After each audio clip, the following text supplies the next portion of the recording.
Physical inactivity is the fourth leading risk factor for death globally and has reached the status of a global pandemic, a definition that is usually associated with infectious diseases like influenza. Even those of us who are physically active every day can be quite sedentary. Working out every day, yet spending the rest of the day sitting in a chair, this has become the norm in the modern world. We know that even moderate increases in physical activity are associated with reduced risks of physical illness such as cancer, heart disease, stroke, type 2 diabetes and Parkinson's disease. We also know that exercise improves our mental health and academic performance. Read more: How to Stop Sitting Yourself to Death. Apart from considerable risk of disease and death, physical inactivity is responsible for a substantial global economic burden, with annual conservative costs to healthcare systems worldwide exceeding $53.8 billion. Despite this incriminating evidence against physical inactivity and despite investments in active living interventions, there has been little change in global physical inactivity levels. As an active living researcher who uses technology to understand physical inactivity in populations and to influence policy, this state of passivity makes me extremely impatient. It is time to fight fire with fire, by repurposing the same devices that make us more inactive, smartphones. Mobilizing smartphones. Before my colleagues and physical activity advocates shun this idea, I would like to clarify that I am absolutely not suggesting that we need more screen time. Researchers in Saskatchewan are using smartphones to measure people's exercise patterns. Shutterstock. First, screen time cannot be generalized, as it is accumulated across a multitude of devices with varied motivations and effects. Second, of all screen time enabling devices, smartphones are the truly ubiquitous ones, which in essence makes them tools of equity in the 21st century that provide access to billions of people around the world.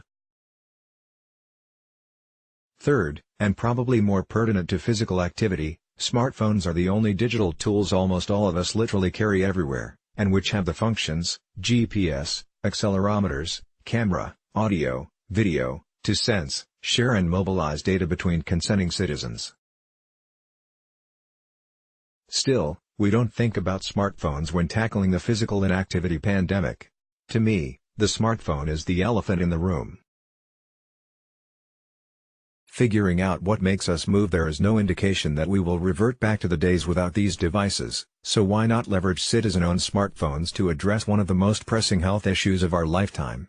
Active citizenship is not limited to physically active populations. In fact, I am not interested in making active individuals more active. I am one of those people, and thereby widening the existing gap between the active and the inactive.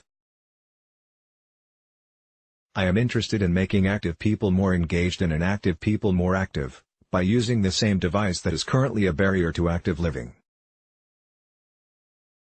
A map showing the locations of citizen scientists who are contributing to the Smart Platform project in Saskatoon. Author provided. I am not sure if we can use screen time to reduce screen time, which is something that we are trying to understand. But, it is not radical to use a device that almost everyone owns to figure out what makes us move. Smart Platform is one such initiative.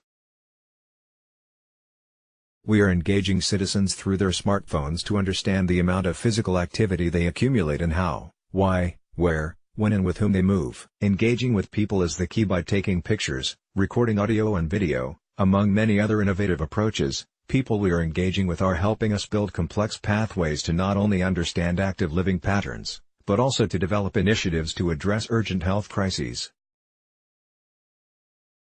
For instance, through the Smart Platform we are conducting multiple projects such as the Smart Indigenous Youth, which engages Indigenous youth and educators in rural and remote areas through smartphones to understand how land-based active living can improve mental health.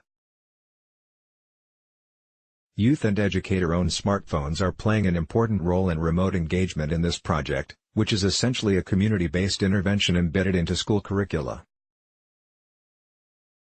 Each on-reserve school in this community trial is implementing its own culturally appropriate land-based active living intervention informed by traditional knowledge, language and community preferences. The land-based activities include plant identification, hunting, trapping and fishing, among other activities driven by the seasons. In essence, Educators and youth are using their smartphones to provide their perspectives as citizen scientists to help explain how the intervention is changing patterns of youth behavior. Thus, the implications of effectively using this device go well beyond narrow discussions about screen time or even active living. This device can provide a voice to people and promote active citizenship. If you are interested in starting a global movement to move, please contact us at smart.study@euregina.ca. Let's block ads. Why?